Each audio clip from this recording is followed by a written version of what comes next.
दोस्तों हमने देखा था कि असममित यौगिक के ऐसे ध्रुवण घूर्णक समावयवी जो एक दूसरे के दर्पण प्रतिबिंब होते हैं और एक दूसरे पर अध्यारोपित नहीं होते हैं, प्रतिबिंब रूप या इंग्लिश में कहें तो एनेंशियोमर्स कहलाते हैं।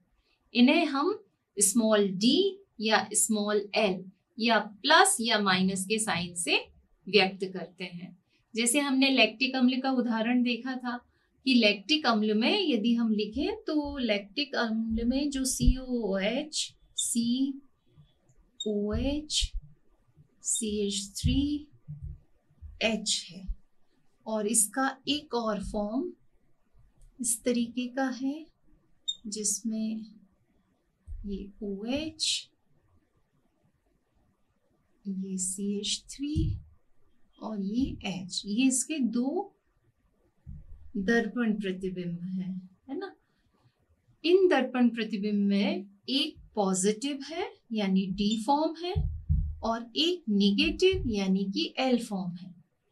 इनमें से एक दर्पण प्रतिबिंब जो D फॉर्म में होता है वो समतल ध्रुवित प्रकाश के तल को दाईं ओर यानी क्लॉकवाइज डायरेक्शन में घुमाता है, जबकि दूसरा दर्पण प्रतिबिंब समावयवी जो है वो समतल ध्रुवित प्रकाश को बाईं ओर यानी घड़ी की विपरीत दिशा में घुमाता है।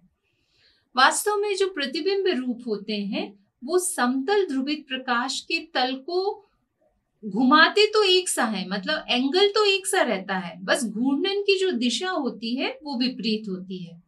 यदि हम मान लें कि एक प्रतिबिंब रूप समतल ध्रुवित प्रकाश के तल को 30 डिग्री घुमाता है किस ओर, क्लॉकवाइज डायरेक्शन में, तो जो दूसरा प्रतिबिंब रूप होगा वो भी उसको 30 डिग्री ही घुमाएगा पर घड़ी की विपरीत दिशा में।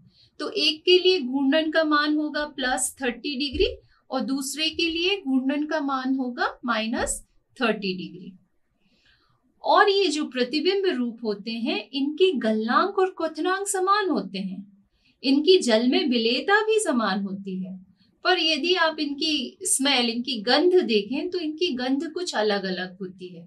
जैसे कि मैं उदाहरण दूं कि जो लीवो रोटेटरी यानी कि वाम ध्रुवण घूर्णक मेंथॉल है उसमें ताजे पुदीने की गंध होती है, जबकि जो डेक्स्ट्रो रोटेटरी यानी दक्षिण ध्रुवण घूर्णक मेंथॉल है प्लस मेंथॉल है उसमें से बहुत ही अप्रिय गंध आती है। साथ में ये जो प्रतिबिंब समावयवी होते हैं इनके जैविक गुण भी अलग अलग होते हैं, जैसे कि जो माइनस निकोटीन यानी लीवोरोटेटरी निकोटीन है वो प्लस निकोटीन यानी कि डेक्स्ट्रो रोटेटरी निकोटीन की अपेक्षा बहुत अधिक विषैला होता है। जो माइनस थायरॉक्सिन है उससे शारीरिक भार कम होता है, जबकि जो प्लस थायरॉक्सिन है इसमें ये गुण नहीं पाया जाता। तो इस तरीके से ये जो विभिन्न प्रतिबिंब समावयवी होते हैं इनके जैविक गुणों में भिन्नता पाई जाती है। अभी हमने बात करी प्रतिबिंब समावयवी की यानी एनेंशियोमर्स की। चलिए अब हम देखते हैं अप्रतिबिंब समावयवी को यानी कि डायस्टीरियोमर्स को। डायस्टीरियोमर्स प्रकाशिक समावयवियों की वो जोड़ी है जो एक दूसरे के ना तो दर्पण प्रतिबिंब होते हैं ना ही एक दूसरे पर अध्यारोपित होते हैं। ऐसे त्रिबिंब समावयवियों को हम डायस्टीरियोमर या अप्रतिबिंब समावयवी कहते हैं। यदि आप किसी यौगिक के अप्रतिबिंब समावयवी देखना चाहते हैं तो ये जरूरी है कि उस यौगिक में कम से कम 2 स्टीरियो सेंटर हो, क्योंकि यदि एक ही स्टीरियो सेंटर होगा जैसे कि लैक्टिक एसिड में तो उसमें सिर्फ 2 ही समावयवी संभव है, एक D फॉर्म और एक L फॉर्म, यानी वो एक दूसरे के दर्पण प्रतिबिंब होंगे। परंतु यदि हम डायस्टीरियोमर यानी अप्रतिबिंब समावयवी देखना चाह रहे हैं तो उसमें कम से कम 2 स्टीरियोजेनिक सेंटर यानी कि 2 किरैल कार्बन होना जरूरी है। उदाहरण के लिए यहाँ पर हमने लिया है 3-ब्रोमो-2-ब्यूटेनॉल। 3-ब्रोमो-2-ब्यूटेनॉल आप देख सकते हैं कि 3-ब्रोमो-2-ब्यूटेनॉल में 2 किरैल कार्बन है। ठीक, अब यदि हम इनके दर्पण प्रतिबिंब निकालें या इनके प्रकाशिक समावयवी लिखने की कोशिश करें तो यहाँ पर 4 तरीके के समावयवी बनते हैं। जिसमें यहाँ A और B समावेवी एक दूसरे के दर्पण प्रतिबिंब हैं और C और D समावेवी एक दूसरे के दर्पण प्रतिबिंब हैं। यानी A और B प्रतिबिंब रूप है और C और D प्रतिबिंब रूप है। मगर यदि आप तुलना करें किसकी, A और C की, तो ये A और C एक दूसरे के दर्पण प्रतिबिंब नहीं है, तो ये क्या कहलाएंगे, अप्रतिबिंब रूप यानी डायस्टीरियोमर। ठीक इसी तरीके से C और D एक दूसरे के दर्पण प्रतिबिंब नहीं है, इसलिए ये क्या कहलाएंगे, अप्रतिबिंब समावेवी। तो ऐसे समावेवी, ऐसे प्रकाशिक समावेवी जो एक दूसरे के दर्पण प्रतिबिंब नहीं होते हैं, क्या कहलाते हैं, डायस्टीरियोमर्स यानी अप्रतिबिंब समावेवी कहलाते हैं। अब प्रतिबिंब रूप और अप्रतिबिंब रूप में अंतर क्या है? तो यदि हम इनमें अंतर देखें तो हम जानते हैं कि ऐसे समावेवी जो एक दूसरे के दर्पण प्रतिबिंब हैं परंतु एक दूसरे पर सुपर इम्पोज नहीं होते, अध्यारोपित नहीं होते, प्रतिबिंब रूप कहलाते हैं। जबकि ऐसे प्रकाशिक समावेवी जो ना तो एक दूसरे के दर्पण प्रतिबिंब हैं और ना ही एक दूसरे पर अध्यारोपित होते हैं, अप्रतिबिंब समावेवी कहलाते हैं। यदि किसी यौगिक में 2 किरेल कार्बन परमाणु हैं तो उसके प्रतिबिंब रूप में जो दोनों किरेल कार्बन परमाणुओं का जो विन्यास होगा वो अलग अलग होता है। जबकि अप्रतिबिंब समावेवी में जो दोनों किरेल कार्बन होते हैं उनमें सिर्फ एक किरेल कार्बन परमाणु का विन्यास भिन्न होता है। अच्छा, जो प्रतिबिंब समावेवी होते हैं वो हमेशा ध्रुवण घूर्णक होते हैं, जबकि अप्रतिबिंब समावेवी में कभी कभी ये सक्रिय होते हैं तो कुछ अप्रतिबिंब समावेवी ऐसे भी होते हैं जो कि निष्क्रिय होते हैं। प्रतिबिंब समावेवियों की सामान्यता भौतिक गुण जैसे कि उनका गलनांक, क्वथनांक, घनत्व आदि और बहुत सारे, लगभग सारे ही रासायनिक गुण समान होते हैं। ये सिर्फ इस बात में अंतर रखते हैं कि ये समतल ध्रुवित प्रकाश के तल को भिन्न भिन्न दिशाओं में घुमाते हैं। जबकि जो अप्रतिबिंब समावेवी होते हैं इनके गलनांक, क्वथनांक, विलेयता आदि अलग अलग होती हैं और इनके रासायनिक गुण भी अलग अलग होते हैं। तो इस तरीके से हमने प्रतिबिंब समावेवी और अप्रतिबिंब समावेवियों के बीच में अंतर देखा। दोस्तों, अभी हमने प्रकाशिक समावयवता की बात की, जिसमें हमने कहा कि ऐसे यौगिक जो समतल ध्रुवित प्रकाश के तल को घुमा देते हैं प्रकाशिक समावेवी कहलाते हैं और उनके इस गुण को ध्रुवण घूर्णकता या ऑप्टिकल एक्टिविटी कहते हैं। पर बार बार हम यहाँ यूज कर रहे हैं समतल ध्रुवित प्रकाश यानी प्लेन पोलराइज्ड लाइट। तो ये समतल ध्रुवित प्रकाश क्या होता है? तो चलिए आइए देखते हैं कि समतल ध्रुवित प्रकाश क्या है। दोस्तों, समतल ध्रुवित प्रकाश वह प्रकाश होता है जिसके कंपन केवल एक ही तल में होते हैं, वो भी प्रकाश के जाने वाली दिशा के लंबवत। हम जानते हैं कि जो प्रकाश होता है वो एक तरंग की तरह गति करता है और साधारण प्रकाश के ये जो तरंगों के कंपन हैं वो लगभग सभी दिशाओं में होते हैं। जब हम ऐसे प्रकाश को किसी ऑप्टिकल डिवाइस, प्रकाशिक युक्ति जैसे कि निकोल प्रिज्म से गुजारते हैं तो हम ये पाते हैं कि जो किरणें उस निकोल प्रिज्म से गुजरती हैं उनके कंपन केवल एक ही तल में होते हैं, वो भी गुजरने वाली किरण की तल के लंबवत। तो ऐसा प्रकाश जिसके कंपन सिर्फ एक ही तल में है उस प्रकाश को हम समतल ध्रुवित प्रकाश कहते हैं यानी प्लेन पोलराइज्ड लाइट। तो इस प्रकार हमने देखा कि समतल ध्रुवित प्रकाश क्या होता है और वो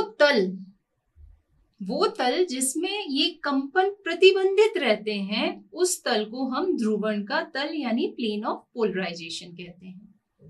और वो पदार्थ जो इस समतल ध्रुवित प्रकाश के तल को किसी भी दिशा में, या तो बाईं दिशा में या दाईं दिशा में घुमा देते हैं, उन्हें ध्रुवण घूर्णक पदार्थ कहा जाता है और उनके इस गुण को ध्रुवण घूर्णकता कहते हैं।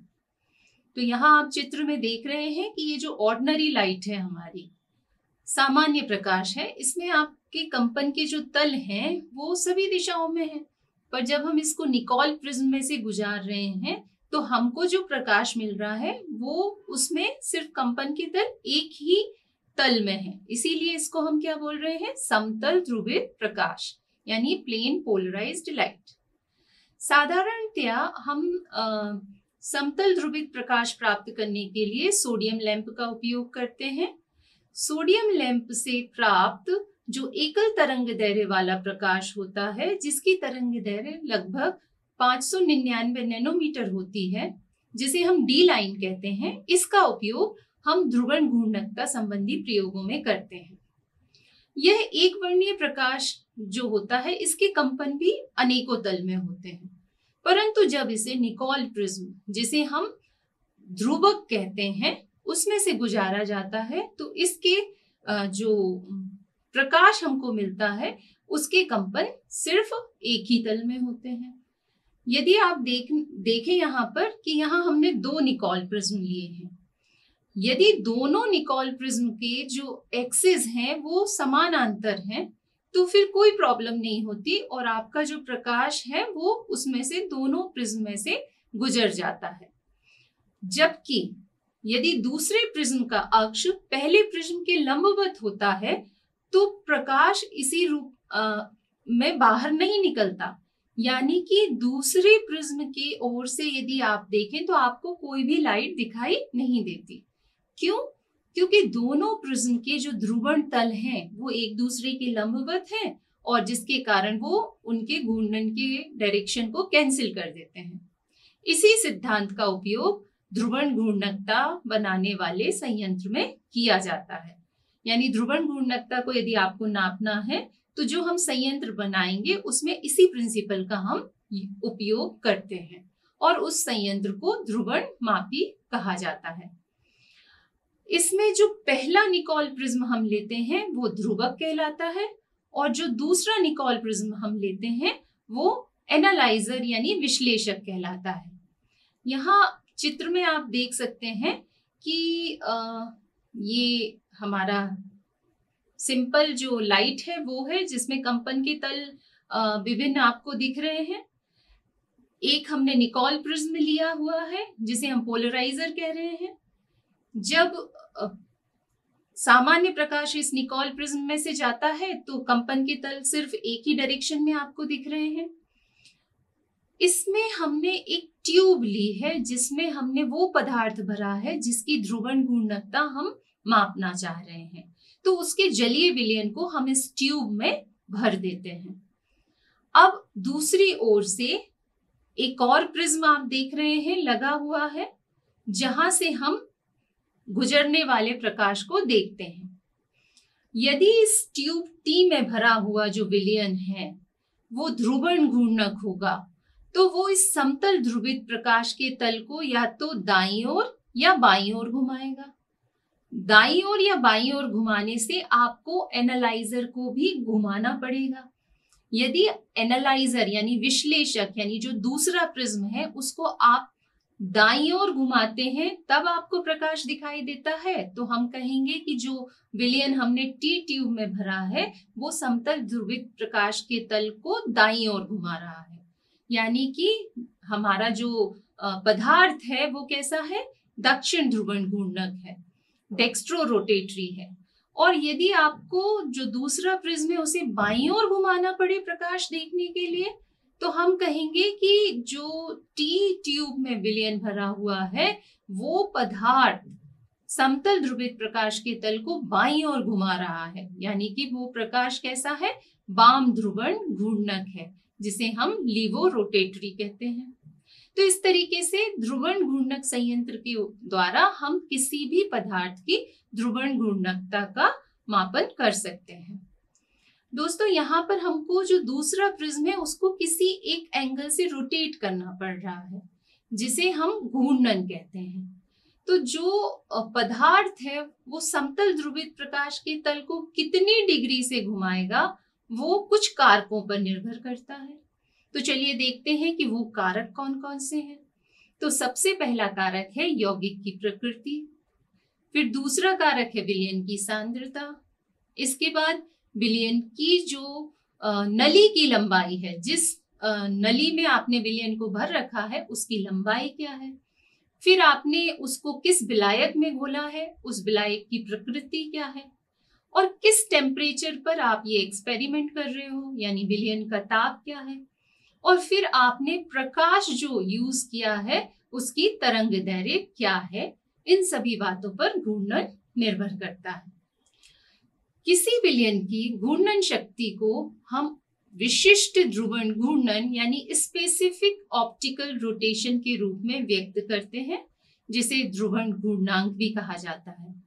यदि हम कहें कि अवलोकित घूर्णन का जो कोण है वो अल्फा है, यानी कितना डिग्री आप घुमा रहे हैं उसको अल्फा डिग्री घुमा रहे हैं, और आपने जो नली ली है जिसमें कि आपने अपने पदार्थ का विलयन भरा हुआ है, यदि उसकी लंबाई डेसीमीटर में L सेंटीमीटर है, L डेसीमीटर है, कितनी है L डेसीमीटर, और हमने कहा घूर्णन कोण कितना है अल्फा है, ठीक है, और जो आपने विलयन लिया है उसकी कॉन्सेंट्रेशन C है, ये कॉन्सेंट्रेशन ग्राम पर लीटर में है।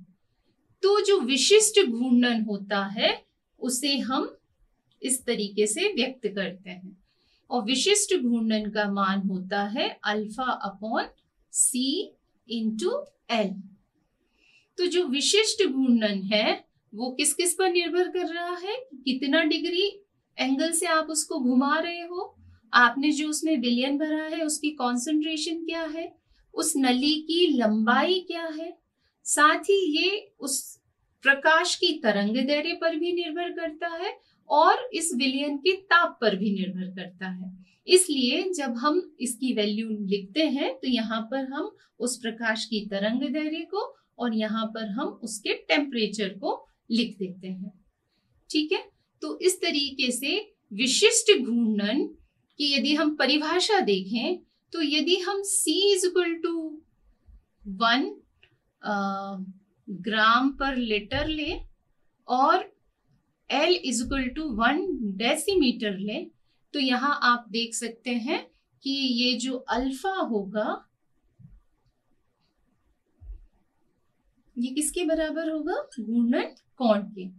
तो इसको हम कैसे परिभाषित करेंगे कि विशिष्ट घूर्णन का वह कोण है जो इकाई सांद्रता एवं इकाई लंबाई वाले विलयन द्वारा उत्पन्न होता है। तो इस तरीके से हम विशिष्ट घूर्णन को निकाल सकते हैं।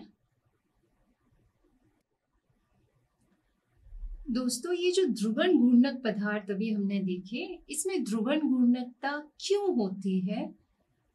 तो जब इसके बारे में अध्ययन किया गया तो विभिन्न ध्रुवण घूर्णक पदार्थों की संरचनाओं का अध्ययन किया गया और पाया गया कि किसी भी अणु में ध्रुवण घूर्णकता का कारण उसका विसम्मित अणु होना है, यानी ऐसा अणु जिसमें सममिति का कोई भी तत्व ना पाया जाए, या हम कहें कि वो अपने दर्पण प्रतिबिंब पर अध्यारोपित ना हो, उसे हम किरेल या विसम्मित अणु कहते हैं। और किरेलता का गुण क्यों आता है? क्योंकि उसमें आणविक विसम्मिति, मॉलिक्यूलर डिसिमेट्री पाई जाती है, जिसके बारे में मैं पहले भी आपको बता चुकी हूँ। तो यदि हम देखें कि जो भी किरेल अणु होते हैं, यानी जिनमें आणविक विसम्मिति होती है, उनमें एक या एक से अधिक असम्मित कार्बन परमाणु भी होते हैं, जिन्हें हम क्या कहते हैं, स्टीरियोजेनिक केंद्र या फिर किरेल केंद्र, जैसा कि हमने लैक्टिक एसिड में देखा था। चलिए एक बार फिर से इसको समझने की कोशिश करते हैं कि जो लैक्टिक एसिड है यहाँ पर वो कुछ इस प्रकार से होता है। तो यहाँ जो ये कार्बन है, ये कार्बन कैसा है, विसम्मित है, इसमें कोई भी सम्मिति का तत्व नहीं है, और साथ ही ये अपने दर्पण प्रतिबिंब पर अध्यारोपित भी नहीं होता। यानी हम टोटलिटी में देखें तो हम कह सकते हैं कि ये जो लैक्टिक अम्ल का मॉलिक्यूल है ये एक विसम्मित अणु है। अब यदि हम इसमें से H को हटा दें तो यहां से H हटा दें और हम यहाँ पर OH लगा दें तो ये क्या बन जाएगा?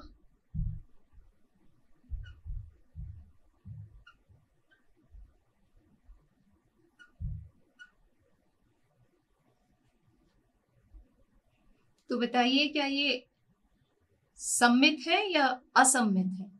तो आप कहेंगे कि नहीं, इसमें ये जो कार्बन है इस कार्बन में ये स्टीरियोजेनिक केंद्र नहीं है। क्यों? क्योंकि इस कार्बन की चारों संयोजकताओं में से 2 संयोजकताएं एक सी हो गई। दोनों किससे जुड़ी हुई है? OH से जुड़ी हुई है। इसलिए ये इसमें किरेल कार्बन नहीं है और इसमें अब किरेलिता का गुण नहीं होगा, इसलिए ये ध्रुवण घूर्णकता भी प्रदर्शित नहीं करेगा। यदि हम इसमें से CH3 को हटाकर एक H लगा दें तो ये किस तरीके से हो जाएगा? इस तरीके से।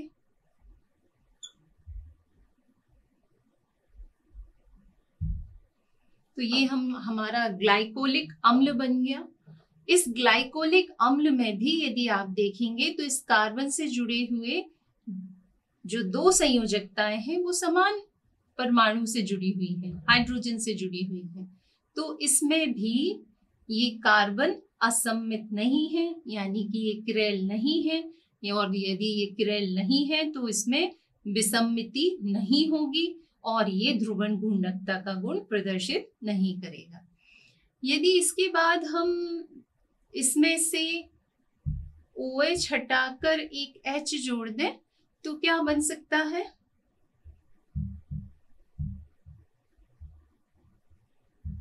ये बनेगा आपका प्रोपियोनिक अम्ल। और इस प्रोपियोनिक अम्ल में भी आप देखें कि कार्बन की 2 संयोजकताएं तो हाइड्रोजन से जुड़ी हुई है, यानी कि इसमें भी ये कार्बन किरेल नहीं है। और कार्बन किरेल नहीं है तो ये अणु जो होगा वो असम्मित नहीं होगा और असम्मित ना होने के कारण ये जो प्रोपियोनिक अम्ल है ये भी ध्रुवण घूर्णकता प्रदर्शित नहीं करेगा।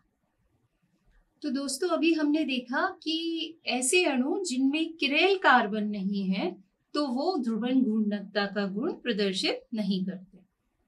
पर कुछ कार्बनिक यौगिक ऐसे होते हैं जिनमें यदि किरेल कार्बन है भी तो भी वो ध्रुवण अघूर्णक होते हैं।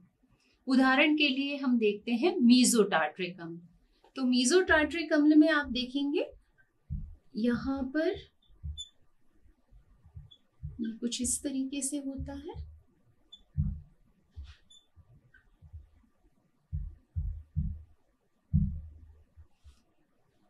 तो मीसोटार्ट्रिक अम्ल में इसका जो आधा, यहाँ पर 2 किरेल कार्बन है।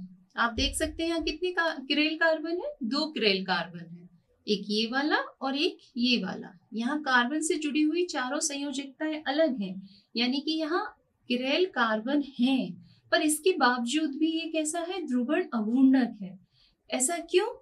क्योंकि एक तो इसमें ये देखिए आप, ये क्या है? इसमें सममिति का तल पाया जा रहा है। क्या पाया जा रहा है? सममिति का तल है।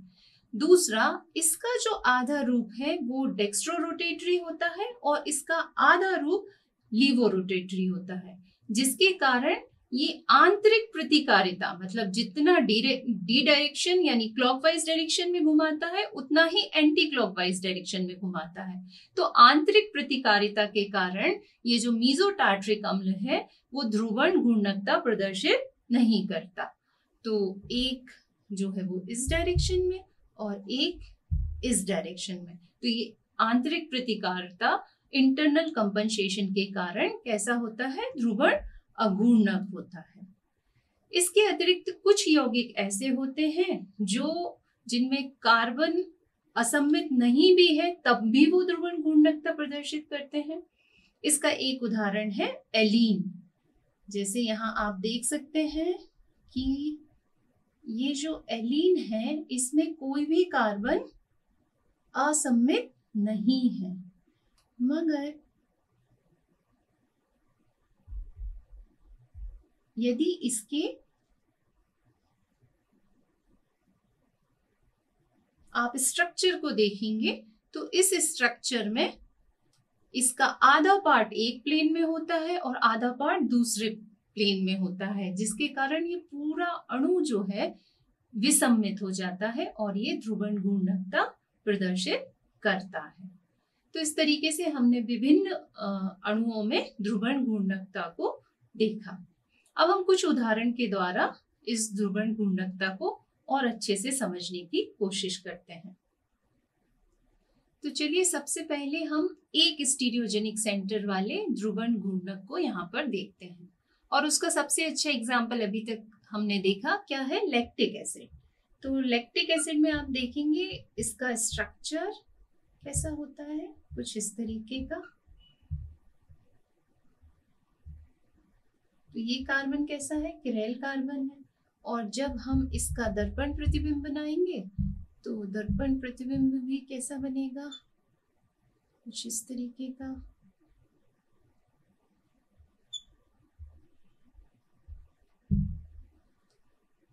तो इसमें हमको सिर्फ ये दो ही रूप मिल रहे हैं जो एक दूसरे के दर्पण प्रतिबिंब है। इसमें जो पहला मॉडल आपको दिख रहा है लैक्टिक अम्ल का, ये पहला मॉडल और ये दूसरा मॉडल। तो जो पहला मॉडल है ये समतल ध्रुवित प्रकाश को घड़ी की दिशा में यानी क्लॉकवाइज डायरेक्शन में घुमाता है, इसलिए इसको डी फॉर्म या प्लस फॉर्म कहा जाता है, यानी दक्षिण ध्रुवण घूर्णक लैक्टिक एसिड कहा जाता है। जबकि इसका जो दूसरा मॉडल है इसमें ये समतल ध्रुवित प्रकाश के तल को बाईं ओर यानी घड़ी की दिशा के विपरीत घुमाता है, जिसके कारण इसको हम लीवो रोटेटरी यानी वाम ध्रुवण घूर्णक कहते हैं और इसे स्मॉल एल या माइनस से प्रदर्शित करते हैं। साथ ही इसका एक तीसरा रूप भी होता है जिसे रेस्मिक कहा जाता है, और ये जो रेस्मिक रूप है ये ध्रुवण अघूर्णक होता है। वास्तव में रेस्मिक रूप दक्षिण ध्रुवण घूर्णक और वाम ध्रुवण घूर्णक यानी डी फॉर्म और एल फॉर्म का समआण्विक मिश्रण होता है, और इस समआण्विक मिश्रण में बाह्य प्रतिकारिता के कारण ध्रुवण घूर्णकता नष्ट हो जाती है, और आप इस रेशमिक मिश्रण से डी फॉर्म और एल फॉर्म को वियोजित कर सकते हैं। तो इस तरीके से हमने लैक्टिक एसिड में ध्रुवण घूर्णकता को समझा। यदि किसी यौगिक में n स्टीरियोजेनिक सेंटर है तो उसमें कुल एक्टिव, यदि हम प्रकाशिक समावेवी देखें तो कितने होंगे, 2n, बशर्ते उसमें कोई भी सममिति का तत्व नहीं होना चाहिए। पर यदि जैसे कि यहाँ पर आप लैक्टिक एसिड में देखना चाहें तो कितने स्टीरियोजेनिक सेंटर है, 1, तो वैल्यू कितनी आएगी, 2, और वैल्यू 2 आई तो हम यहाँ पर देख रहे हैं कि कितने ध्रुवण घूर्णक ये समावेवी बना रहा है, 2 बना रहा है, ठीक है। पर यदि उसमें कोई ऐसा कार्बन है जिसके विन्यास समान है तो फिर वहां पर प्रकाशिक समावेवियों की संख्या हो जाती है 2n-1। जैसे कि अभी हम उदाहरण देखते हैं टार्टरिक एसिड का, और फिर उसके बाद हम चर्चा करते हैं कि उसमें कितने प्रकाशिक समावेवी संभव है। चलिए तो अब हम देखते हैं ऐसा यौगिक जिसमें 2 स्टीरियोजेनिक सेंटर हो, और इसका सबसे अच्छा उदाहरण है टार्टरिक एसिड। इसमें 2 किरैल कार्बन होते हैं जिनमें प्रत्येक कार्बन परमाणु 4 अलग अलग समूहों से जुड़ा होता है। यदि कार्बन की चतुष्फल की प्रकृति के आधार पर हम टार्टरिक अम्ल की संरचना बनाने की कोशिश करें तो इसकी 2 प्रकार की संरचनाएं संभव हैं। एक जिसमें समान समूह विपरीत ओर स्थित हो, जैसे कि ये, और एक जिसमें समान समूह एक ही साइड स्थित हो, जैसे कि ये।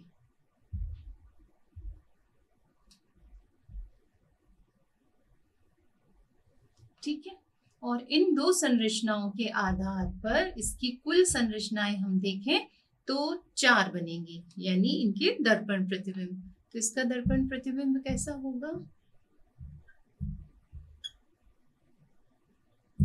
कुछ इस तरीके से।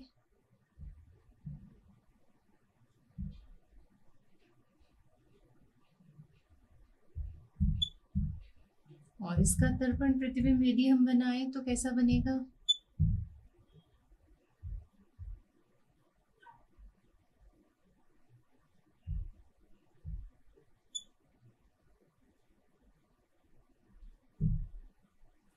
तो इस तरीके से आपको दिख रहा है कि इसके 4 मॉडल पॉसिबल है, 1 2 3 एंड 4। यहाँ आप देख सकते हैं कि जो संरचना 3 है और संरचना 4 है, ये एक्चुअल में एक ही संरचना है, क्योंकि जब इसको आप 180 डिग्री घुमाएंगे तो आपको यही संरचना मिलेगी। और हम जानते हैं कि फिशर प्रोजेक्शन में यदि किसी यौगिक को 180 डिग्री घुमा दिया जाता है तो उसकी मूल संरचना ही प्राप्त होती है। तो यहाँ पर ये जो संरचना 3 और संरचना 4 है वो एक ही प्रकार के टार्ट्रिक अम्ल को बताते हैं। और यहाँ आप देख सकते हैं कि जो पहला हमारा मॉडल है, ये पहला मॉडल जो है वो दूसरे मॉडल और पहला मॉडल एक दूसरे के दर्पण प्रतिबिंब है। ठीक है, तो यहाँ यदि हम ये देखने की कोशिश करें कि ये किस तरीके से एक दूसरे को समतल ध्रुवित प्रकाश के तल को घुमाते हैं, तो आप देखेंगे कि जो संरचना 1 है वो समतल ध्रुवित प्रकाश के तल को डी यानी कि क्लॉकवाइज डायरेक्शन में घुमाती है, इसलिए ये डेक्स्ट्रो रोटेटरी कहलाएगा और इसे डी फॉर्म बोलेंगे। इसे हम प्लस के साइन से भी बता सकते हैं। जबकि जो संरचना 2 है वो उसमें जो यौगिक है वो समतल ध्रुवित प्रकाश के तल को किस तरीके से घुमाएगा? घड़ी की विपरीत दिशा में घुमाता है, जिसके कारण इसको एल फॉर्म या फिर हम माइनस से प्रदर्शित करते हैं। यानी कि जो फर्स्ट मॉडल है ये डेक्स्ट्रो रोटेटरी दक्षिण ध्रुवण घूर्णक है, जबकि जो दूसरा मॉडल हमने यहाँ पर बनाया वो लीवो रोटेटरी यानी कि वाम ध्रुवण घूर्णक है। अच्छा, यहाँ यदि हम बात करें कि जो थर्ड फॉर्म है, थर्ड और फोर्थ फॉर्म जो कि एक ही फॉर्म को बता रहे हैं, इसमें ये जो थर्ड फॉर्म है यहाँ अब भी हमने देखा था कि इसमें सममिति का तल पाया जाता है, जिसके कारण ये असममित नहीं रह पाता।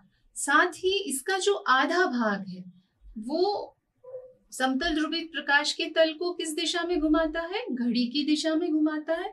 और आधा जो भाग है वो समतल ध्रुवित प्रकाश के तल को घड़ी की विपरीत दिशा में घुमाता है, जिसके कारण आंतरिक प्रतिकारिता के कारण ये ध्रुवण अघूर्णक हो जाता है। यानी कि जो मीजो फॉर्म है, ये कौन सा फॉर्म है? ये मीजो फॉर्म है, जिसके कारण ये कैसा हो गया? ध्रुवण अघूर्णक हो गया। साथ ही एक चौथा फॉर्म भी होता है जिसे हम रैस्मिक रूप कहते हैं, जो डी और एल फॉर्म का सम आणविक मिश्रण होता है। तो उससे हम चाहें तो डी और एल फॉर्म को अलग अलग भी कर सकते हैं। तो यहाँ मैं आपको बताना चाह रही हूँ कि इसमें स्टीरियोजेनिक सेंटर कितने थे? 2। और यदि हम इसमें प्रकाशिक समावेवियों की संख्या देखना चाह रहे हैं तो होना कितनी चाहिए थी? 2n, यानी 2 to the power 2 यानी कि 4, मगर होती कितनी है? 1, 2 और 3। तो ऐसे यौगिक जिसमें सममिति का कोई तत्व पाया जाए या जो कार्बन है वो उनका विन्यास एक सा हो, तो फिर समावेवियों की संख्या हो जाती है 2n-1 यानी कि 4-1 यानी कि 3। तो इस तरीके से जो इसके प्रकाशिक समावेवी होंगे वो कितने होंगे? 3 होंगे। दोस्तों, अभी हमने विभिन्न प्रकाशिक समावेवियों के उदाहरण देखे और अभी तक हमने उनके घूर्णन की बात की, यानी कि उनके घूर्णन की दिशाओं को देखा। पर वास्तव में किसी प्रकाशिक समावेवी को पूर्ण रूप से व्यक्त करने के लिए उसके घूर्णन की दिशा के साथ साथ उसका विन्यास प्रकट करना भी आवश्यक है। विन्यास से हमारा अर्थ है कि त्रिविम में विभिन्न समूहों की स्थिति क्या है। घूर्णन की दिशा यानी कि डेक्स्ट्रो रोटेटरी या लीवो रोटेटरी जो प्रकृति होती है, उसे बताने के लिए हम अंग्रेजी के स्मॉल लेटर्स स्मॉल डी और स्मॉल एल का यूज करते हैं। यदि हम स्मॉल डी अक्षर का यूज करते हैं तो वो हमें बताता है कि समावेवी समतल ध्रुवित प्रकाश के तल को घड़ी की दिशा यानी क्लॉकवाइज डायरेक्शन में घुमाता है।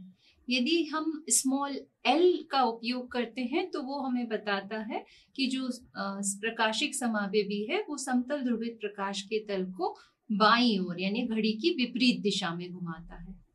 हम डी व स्मॉल डी और स्मॉल एल अक्षरों के स्थान पर हम प्लस और माइनस का उपयोग भी करते हैं, है ना। तो यहाँ हम देखते हैं कि ये सिर्फ घूर्णन की दिशा बता रहे हैं, परंतु प्रकाशिक समावेवी की संरचना को यदि आप पूर्ण रूप से बताना चाहते हैं तो आपको उसमें जो प्रत्येक किरेल केंद्र है उसके विन्यास को भी बताना होगा, और उसके विन्यास को निर्धारित करने के लिए दो प्रकार की मेथड है। एक होती है आपेक्षिक विधि और दूसरी है निरपेक्ष विधि। पहली विधि में किसी संरचना को मानक मानकर उसके सापेक्ष विन्यास ज्ञात किया जाता है, और इस प्रकार ज्ञात विन्यास को हम रिलेटिव कॉन्फ़िगरेशन यानी सापेक्ष विन्यास कहते हैं। जबकि दूसरी विधि में हम मूल जो हमारा यौगिक होता है सिर्फ उसका ही विन्यास देखते हैं, किसी से हम तुलना नहीं करते, इसलिए उसे निरपेक्ष विधि कहते हैं, और इस विधि को आरएस विन्यास विधि भी कहा जाता है। चलिए आइए तो अब हम एक एक विधि को यहाँ पर विस्तार से देखते हैं। सबसे पहली विधि है आपेक्षिक विधि, जिसे डी और एल मेथड भी कहा जाता है। ये मेथड रोजेनॉफ ने 1906 में दी थी। इस विधि के द्वारा किसी भी अणु का विन्यास ज्ञात करने के लिए ग्लिसरैल्डिहाइड के अणु को मानक अणु के रूप में चुना जाता है, और जैसा कि आपने देखा यहाँ हम अंग्रेजी के कैपिटल लेटर डी और एल का उपयोग करते हैं। यदि हम ग्लिसरैल्डिहाइड के अणु को बनाने की यहाँ पर कोशिश करें तो हम देखेंगे कि कार्बन की चतुष्फल की प्रकृति के आधार पर इस तरीके से आपका ग्लिसरैल्डिहाइड बनेगा, ठीक है। और यदि हम इसका दर्पण प्रतिबिंब लें तो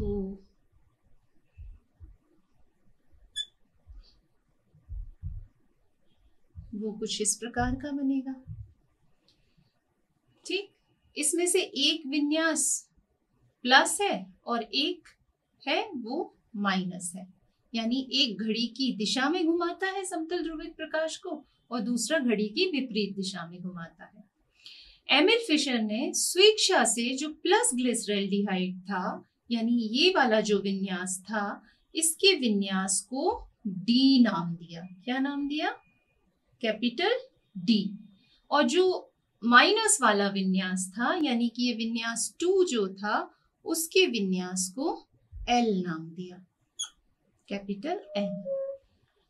यानी कि यदि हम इसके विन्यास को देखें तो डी ग्लिसरैल्डिहाइड में जो OH है वो कहाँ दाई हाथ की ओर स्थित है, जबकि एल ग्लिसरैल्डिहाइड में जो OH है वो बाईं हाथ की ओर स्थित है। तो उन्होंने कहा कि कोई भी असममित यौगिक जो ग्लिसरैल्डिहाइड से प्राप्त किए जा सकते हैं, उनके विन्यास के निर्धारण के लिए जो मानक पदार्थ है वो ग्लिसरैल्डिहाइड है। तो अन्य असममित यौगिकों के विन्यास भी इन्हीं विन्यास के आधार पर निश्चित किए जाते हैं। जो समावेवी डी ग्लिसरैल्डिहाइड में परिवर्तित किए जा सकते हैं या उनसे प्राप्त किए जा सकते हैं, उन्हें डी परिवार का सदस्य माना गया, और जो समावेवी एल ग्लिसरैल्डिहाइड से प्राप्त किए जा सकते हैं या उनमें परिवर्तित किए जा सकते हैं, उन्हें एल श्रेणी का सदस्य माना गया। अब यदि किसी यौगिक में एक या एक से अधिक असममित कार्बन परमाणु है, तब उसकी कार्बन श्रृंखला के किसी एक सिरे को, सामान्यतः उसके अंतिम सिरे को असममित कार्बन जो होता है उसको हम ग्लिसरल्डिहाइड के असममित कार्बन परमाणु के साथ उसका संबंध देखते हैं। तो जैसे कि यहाँ पर आप देख रहे हैं कि ये ग्लूकोज में जो 5वें नंबर का कार्बन परमाणु है वो CH2OH के निकट है, और यदि उसका हम विन्यास देखें तो उस विन्यास में जो OH है वो दाईं हाथ की ओर है, यानी कि वो डीग्लिसरल्डिहाइड से मिलता है, इसलिए वो किस परिवार का सदस्य हुआ? डी परिवार का सदस्य हुआ। यहाँ आप और भी उदाहरण देख सकते हैं, जैसे कि यहाँ सबसे पहले आपको दिख रहा है लैक्टिक एसिड। इस लैक्टिक एसिड में जो OH है वो दाईं हाथ की ओर है, जबकि H बाईं हाथ की ओर। तो जब OH दाईं हाथ की ओर है तो वो D विन्यास वाला होगा, यानी कि ये किस तरीके का लैक्टिक एसिड है? डी लैक्टिक एसिड है। यहाँ आप ध्यान से देखें, यहाँ ब्रैकेट में क्या लगा हुआ है? Minus sign. ये माइनस साइन क्या बता रहा है? ये उसके घूर्णन की दिशा बता रहा है।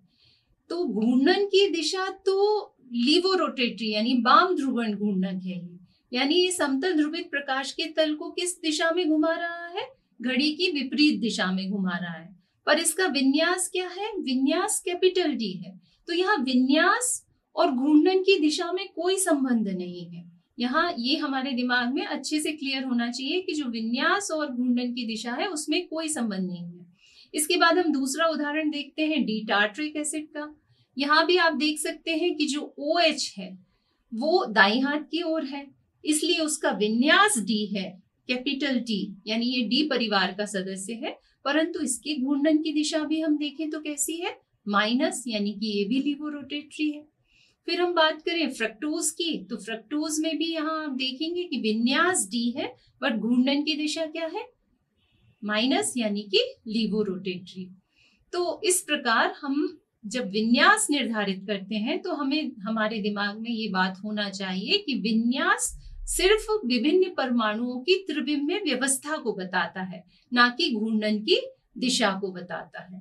तो इस तरीके से यहाँ इस सापेक्ष विधि में विभिन्न समावयवियों के विन्यास के निर्धारण के लिए डीग्लिसरल्डिहाइड को मानक पदार्थ माना गया, और उसी के आधार पर विभिन्न असममित अणुओं के विन्यास को निर्धारित किया गया।